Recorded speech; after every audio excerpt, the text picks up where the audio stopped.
Assalamualaikum warahmatullahi wabarakatuh. Masih bersama saya Dimas Al Faruk yang baik hati, tidak sombong dan rajin menabung di warung. Kali ini kita belajar bagaimana caranya melakukan setting TP-Link WR840N sebagai access point MikroTik voucher. Ya, di sini saya sudah menyalakan TP-Link dan menghubungkan TP-Link melalui kabel LAN ke PC. Ya, saya hubungkan dengan kabel LAN TP-Link ya, dan colokan LAN di TP-Link yang warna kuning di belakang itu. Yang punya TP-Link bisa dilihat. Nah, di sini saya ubah dulu IP LAN PC atau komputer, pakai satu network dengan IP TP-Link 192.168.01 itu untuk masuknya ke TP-Link. Jadi di sini saya buat 192.168.010. Subnet masnya adalah 255.255.255.0. Gateway-nya adalah 192, tapi saya biasanya gak isi. Biasanya ini teman-teman gak ubah IP ini juga, dibiarkan otomatis. Untuk pertama kali itu sudah bisa masuk ke TP-Link sebenarnya, karena di LAN TP-Link itu sudah dia sudah mengeluarkan DHCP ya. Jadi perangkat yang terhubung melalui LAN sudah otomatis satu network dengan TP-Link. Jadi saya ubah IP LAN ini jadi statik biar terbiasa saja. Untuk setting-setting HP lain itu ya, biar tidak lupa. Jadi masuknya di 192.180.1. Ya. Di sini ada tampilan awal TP-Link WR840N. Di sini saya memakai TP-Link dengan versi 6.20 ya, kalau tidak salah 6.20 ya, versi yang terakhir yang banyak beredar sekarang. Loginnya adalah admin, passwordnya adalah admin. Oke, untuk pertama kali kita disuguhkan ke halaman quick setup untuk setup cepat ya. Tapi saya biasanya langsung ke system tool dan password. Kita ubah password dulu dari admin. Passwordnya adalah admin.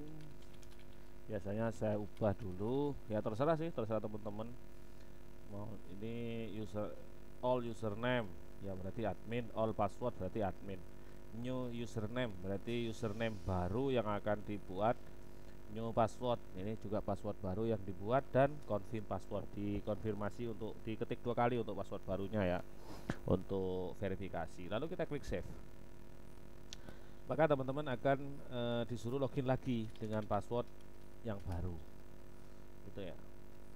Nah, di sini pakai TTL WR840N versi 6 ya, 840N versi 6 ya. Di sini posisi defaultnya sebagai router, maka kita akan setting melalui quick setup saja biar cepat. TP-Link itu mudah ya settingnya melalui quick setup ya. Jadi kita klik next di sini, lalu posisinya gini, pilih posisi access point. Jadi modenya adalah mode access point ya. Lalu kita pilih next. Nah, di sini kita disuruh untuk memasukkan SSID, wireless network name, also call SSID. Jadi namanya nama wireless network atau juga disebut dengan SSID, katanya seperti itu. Oke, misalkan RDA net misalkan ya. Karena ini sebagai access point MikroTik, jadi passwordnya untuk bagian security ini kita pilih disable wireless security ya. Kita juga pilih di bagian more advanced wireless setting ya. Biasanya kalau saya channel width-nya ini saya pilih 20 MHz, dan untuk channelnya ini maksudnya lebar channel ya. Lebar channel itu ada yang 20, ada yang 40. Nanti di Google lah biar sedikit-sedikit ngerti gimana ini maksudnya lebar channel. Jadi apa ya, ya lebar, memang lebar channel. Semakin lebar memang bisa dilalui bandwidth semakin bagus, tapi juga intervensinya juga semakin besar. Biasanya saya tangkap seperti itu kalau tidak salah ya. Ya, saya pilih. Dan juga biasanya untuk yang 40 MHz, kalau pilih 40 MHz untuk HP-HP yang lama biasanya tidak atau belum support 40 mAh.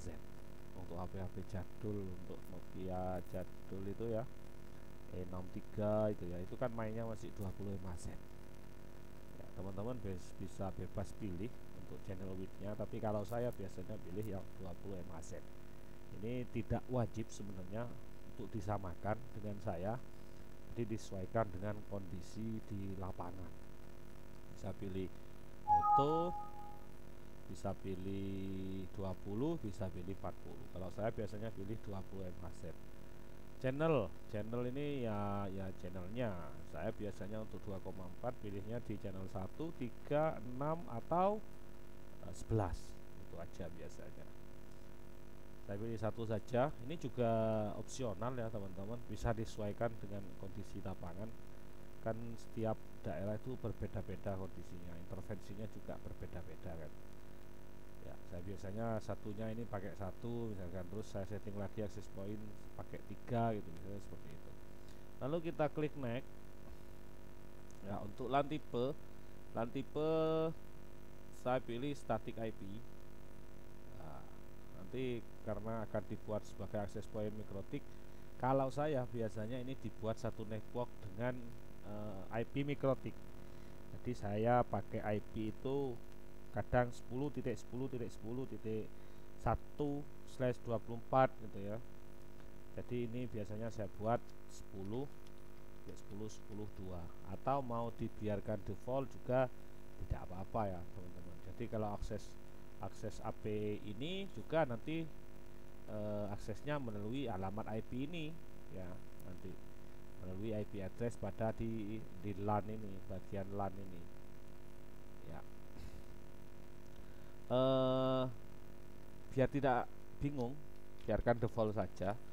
Intinya kalau mau akses point ini dibuka aja access point-nya, lalu dimasukkan ke komputer, lalu dibuat satu network IP komputernya dan aksesnya di 192.168.01. Satu network itu maksudnya pakai IP statik seperti ini loh teman-teman ya, seperti ini. Ini saya buat IP untuk LAN PC 192.168.0.10 ya, karena IP untuk TP-Link ini kan 192.168.0.1 untuk IP defaultnya ya, untuk masuk ke ininya. Jadi itu namanya satu network. Untuk DHCP server saya biarkan disable karena ini sebagai access point. Kenapa saya jadikan disable? Karena kalau DHCP server nanti enable, maka perangkat yang terhubung ke TP-Link ini akan mendapatkan IP ya, IP dari TP-Link ini jadi 192.168.0.2, 03, 04 dan lain sebagainya. Jadi biar mendapatkan IP dari mikrotik, dan itu memang sudah seharusnya begitu, maka DHCP servernya di disable. Lalu next, lalu klik finish, maka biasanya ini akan reboot ya, bukan restart. Nah, ditunggu saja sampai 100%, maka akan kembali ke halaman login lagi.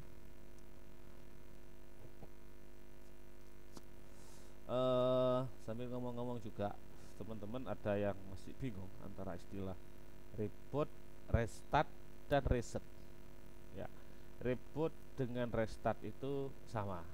Jadi reboot dia dimatikan melalui sistem, ya, dimatikan melalui sistem lalu menyala kembali.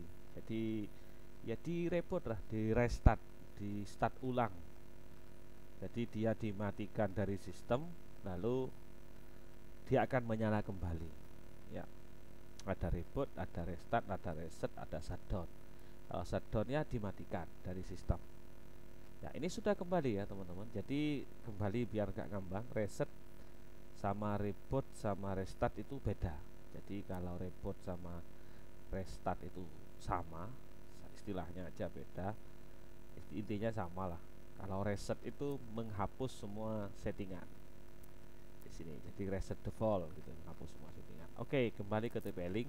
Ini posisinya sudah menjadi access point, SSID-nya juga sudah ada. Lalu kita sejenak lihat-lihat bagian wireless gitu ya, basic setting gitu ya. Ya, apa yang perlu dilihat. Wireless advance ya, di sini transmit powernya biasanya saya pilih high. Terus beacon interval ini defaultnya bisa dipilih antara 40 sampai 1000. Maksudnya apa? Biasanya beacon interval ini adalah waktu dari si access point memberikan atau mengecek mengecek perangkat, misalkan HP, katakanlah seperti itu. Jadi dia tiap per 0 per berapa ya, intinya semakin besar ini nilainya, maka dia akan semakin sering ngeceknya. Jadi defaultnya dia diberi 100, dan tertingginya bisa disetting untuk TP-Link ini tidak sama ya tiap access point ya. Untuk TP-Link ini bisa diberi 1000 ya. Jadi biasanya saya pilih maksimal sampai 500-an lah, sekitar 500, jadi tidak terlalu tinggi juga. Kenapa? Karena ini kalau terlalu tinggi, jadi access point itu selalu ngecek kondisi sambungan ke perangkat, tak gitulah. Intinya bolak-balik seperti itu kan, dicek gitu ya, ada ndak gitu ya, ada ndak. Ini kalau semakin sering, maka perangkat yang terhubung itu yang sering dicek itu akan semakin boros baterai biasanya. Yang saya baca-baca sih seperti itu. Ya, semakin boros baterai. Jadi saya bikin ini, mau dibikin 100 default ini tidak apa-apa ya teman-teman. Jadi biasanya saya bikin 500 atau pokoknya maksimalnya 500 lah. Jadi separuh dari maksimalnya ini. Biar tidak lupa ya, beri 500 saja. Ya, seperti itu. Itu saja sih. Ini dikondisikan juga sesuai dengan kondisi teman-teman, bisa dicoba-coba antara 500 400 seperti itu ya. Intinya tidak keluar dari range ini ya, range ini. Oke, kita save. Lalu apalagi biasanya? Oh ya, biasanya saya setting untuk waktu rebootnya ya. Jadi kita ke sistem tool, maksudnya reboot otomatis. Jadi sesekali itu memang harus dibikin restart otomatis, reboot restart ya, sama saja, dibikin restart otomatis biar tidak sepaneng ya. Ini saya cocokkan dulu dengan waktu di PC ya. Lalu ke reboot, ke menu reboot ya. Di sini ada menu enable atau tulisan enable auto reboot. Jadi pilihnya schedule ya, di terjadwal. Di sini ada day, pilihannya adalah every day atau select day. Saya biasanya pakai select day ya. Select day itu per berapa hari sekali atau per hari apa gitu ya. Ya, tapi kadang Mikrotik ini jam dan waktunya itu tidak sama ya dengan waktu yang sekarang ya. Kadang seperti itu. Artinya dia waktunya sembarang aja gitu ya. Jadi saya buat acak aja, gak apa-apa. Jadi dia rebootnya misalkan hari ini hari Selasa ya. Kadang di AP ini dia harinya hari Senin atau hari apa gitu ya. Jadi dibuat acak saja. Ini asal ada jadwal atau schedule reboot lah.